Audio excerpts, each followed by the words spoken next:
Un saludo muy sincero para todos mis hermanos que escuchan este mensaje a través del canal En Defensa de la Fe. Hoy en capítulos impactantes del Espíritu de Profecía estaremos compartiendo con ustedes del libro Mente, Carácter y Personalidad, tomo 1 del capítulo 6, llamado Una saludable normalidad. Comencemos. Hay personas de imaginación enfermiza para quienes la religión es un tirano que las gobierna con vara de hierro. Las tales lamentan constantemente su propia depravación y gimen por males supuestos. No existe amor en su corazón. Su rostro es siempre ceñudo. Las deja heladas la risa inocente de la juventud o de cualquiera. Consideran como pecado toda recreación o diversión y creen que la mente debe estar constantemente dominada por pensamientos austeros. Este es un extremo. Otros piensan que la mente debe dedicarse constantemente a inventar nuevas diversiones a fin de tener salud. Aprenden a depender de la excitación y se sienten intranquilos sin ella. Los tales no son verdaderos cristianos, van a otro extremo. Los verdaderos principios del cristianismo abren ante nosotros una fuente de felicidad cuya altura, profundidad, longitud y anchura son inconmensurables. Cristo es en nosotros una fuente de agua que brota para vida eterna. Es un manantial inagotable del cual el cristiano puede beber a voluntad sin apurarlo nunca.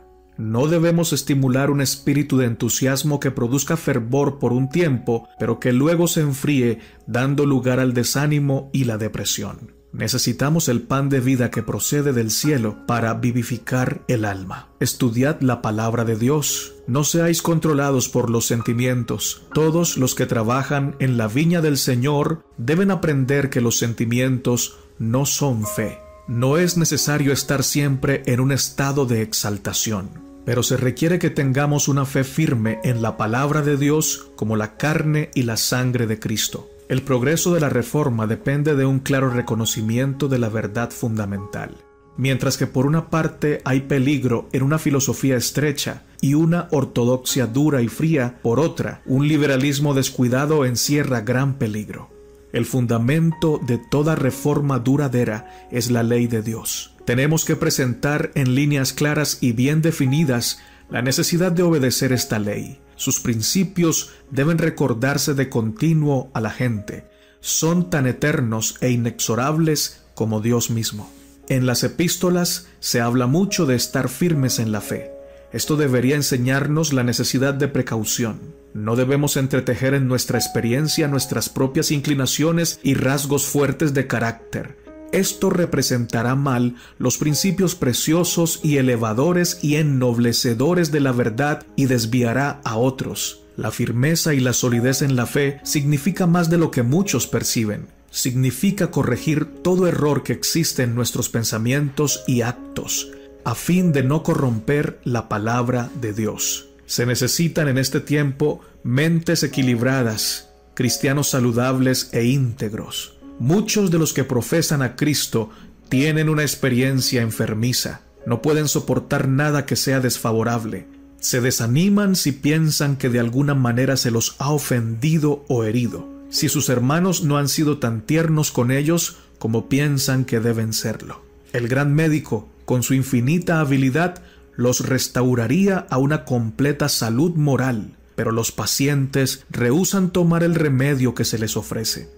Estas personas pueden aplicar la palabra de Dios a su caso por un corto tiempo, pero no llegan a ser hacedores de la palabra. Pronto caen bajo influencias que apelan a sus gustos naturales y contrarrestan todo lo que habían ganado.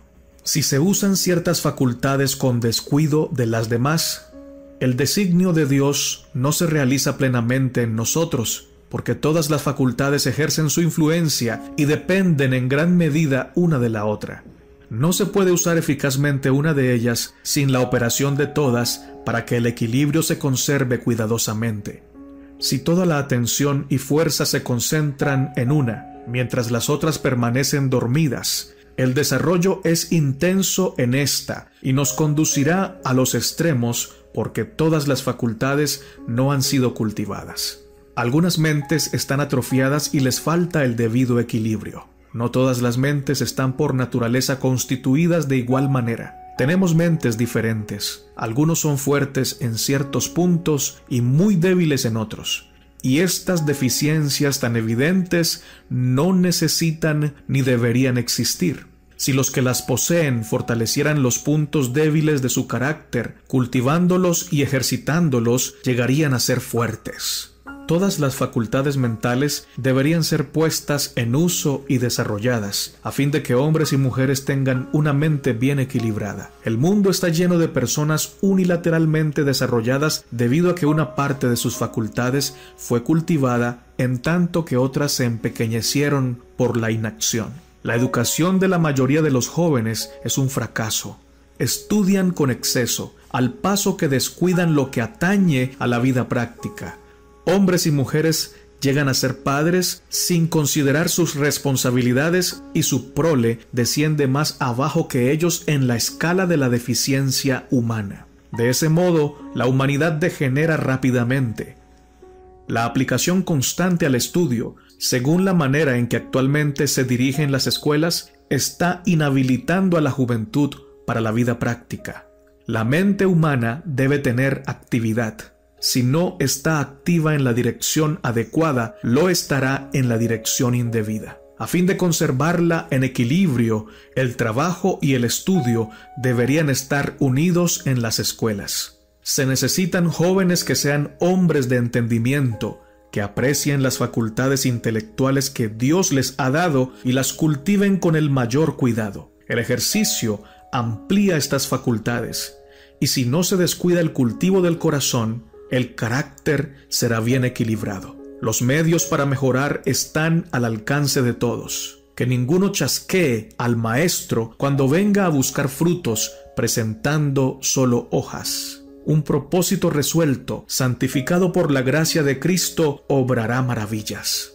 La verdadera educación incluye el ser entero. Nos enseña el uso correcto de nuestro ser. Nos habilita para hacer el mejor uso del cerebro, de los huesos y de los músculos, del cuerpo, de la inteligencia y del corazón.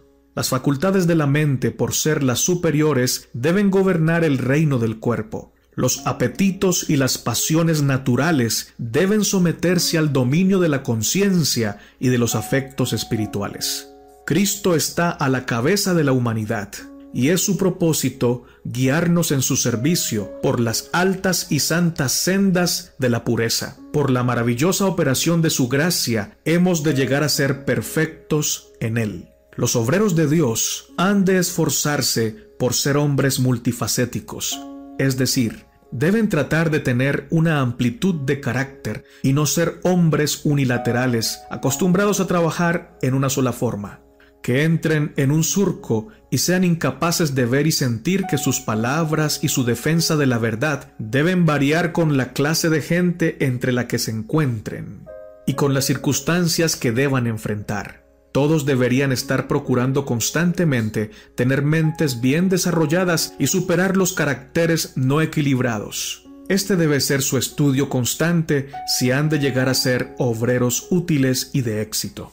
Debiera impresionarse sobre la mente de cada estudiante el pensamiento de que la educación es un fracaso a menos que el entendimiento haya aprendido a captar las verdades de la revelación divina y a menos que el corazón acepte las enseñanzas del Evangelio de Cristo. El estudiante que en lugar de los amplios principios de la palabra de Dios acepte ideas vulgares y permita que el tiempo y la atención sean absorbidos por temas comunes y triviales, encontrará que su mente se empequeñece y debilita. Ha perdido el poder de crecer. La mente debe ser adiestrada para comprender las importantes verdades que se refieren a la vida eterna.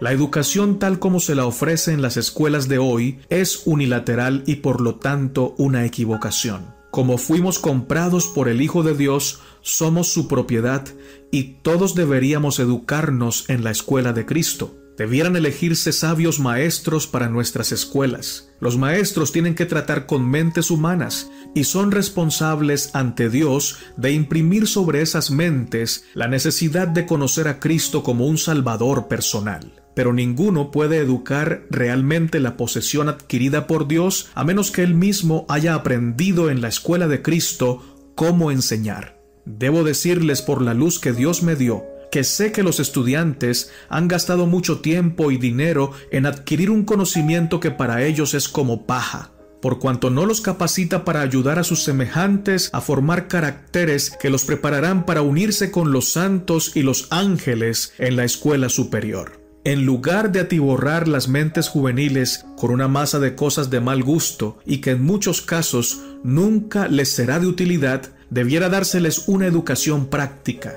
Se gasta tiempo y dinero para adquirir un conocimiento inútil. La mente debiera ser cuidadosa y sabiamente enseñada a detenerse en la verdad bíblica. El principal objetivo de la educación debería ser obtener el conocimiento de cómo podemos glorificar a Dios, de quien somos por creación y por redención. El resultado de la educación debería ser capacitarnos para comprender la voz de Dios. Como ramas de la vid verdadera, la palabra de Dios presenta unidad en la diversidad.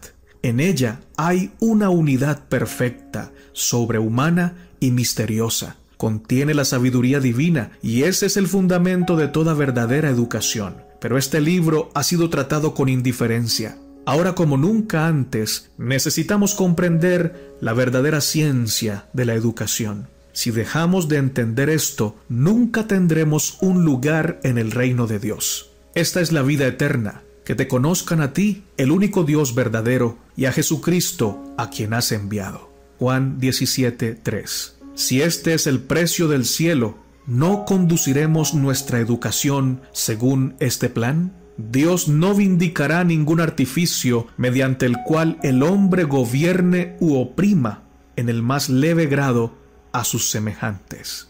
Tan pronto como un hombre comienza a establecer una regla de hierro para los otros hombres, deshonra a Dios y pone en peligro su propia alma y las almas de sus hermanos. Aquí estamos reunidos con mentes diferentes, educación diferente y adiestramiento diferente. Y no esperamos que toda mente siga el mismo cauce, pero la pregunta es, ¿estamos nosotros, las diferentes ramas, injertados en la vid verdadera? Esto es lo que deseamos saber, y queremos preguntárselo tanto a los maestros como a los alumnos. Queremos entender si estamos realmente injertados en la vid verdadera. Si lo estamos, podemos tener modales diferentes, tonos y voces diferentes. Usted puede considerar las cosas desde un punto de vista, y nosotros tener ideas diferentes los unos de los otros con respecto a las Escrituras, pero no en oposición a ellas, sino que nuestras ideas pueden ser distintas. Mi mente puede seguir una línea de pensamiento que me resulta más familiar, y otro puede pensar y tomar una posición de acuerdo con sus rasgos de carácter, y ver un interés muy profundo en un aspecto de ello que los demás no ven. En todas las disposiciones del Señor, no hay nada más hermoso que su plan de dar a los hombres y mujeres una diversidad de dones. La iglesia es su jardín adornado con una variedad de árboles, plantas y flores. Él no espera que el hisopo asuma las proporciones de un cedro, ni que el olivo alcance la altura de la palmera majestuosa. Muchos han recibido solamente una educación religiosa e intelectual limitada, pero Dios tiene una obra para esta clase de personas si ellas trabajan con humildad, confiando en Él. De la interminable variedad de plantas y flores podemos aprender una importante lección. Todas las flores no son las mismas en forma ni en color. Algunas poseen virtudes sanadoras, otras tienen siempre fragancia. Hay cristianos profesos que piensan que es su deber hacer que todos los demás cristianos sean iguales a ellos mismos. Este es el plan del hombre, no el plan de Dios. En la iglesia de Dios hay lugar para caracteres tan variados como las flores de un jardín. En su jardín espiritual hay muchas variedades de flores. Las exigencias de Dios deben estamparse en la conciencia. Hombres y mujeres deben despertar y sentir su obligación de dominarse a sí mismos, su necesidad de ser puros y libertados de todo apetito depravante y de todo hábito envilecedor. Han de reconocer que todas las facultades de su mente y de su cuerpo son dones de Dios y que deben conservarlas en la mejor condición posible para servirle. Dios reprocha a los hombres porque los ama. Quiere que sean fuertes en la fortaleza divina, que tengan mentes bien equilibradas y un carácter simétrico. Entonces serán ejemplos para el rebaño de Dios, al que conducirán al cielo por precepto y por ejemplo. Entonces edificarán un templo santo para Dios. Hemos terminado el capítulo 6 del libro Mente, Carácter y Personalidad, tomo 1. Y terminamos este video haciéndote la invitación de escudriñar las Escrituras, la palabra de Dios y el espíritu de profecía con mucha oración y mucha humildad, practicando lo que aprendemos antes de intentar enseñárselo a los demás. Maranata y que Cristo venga pronto.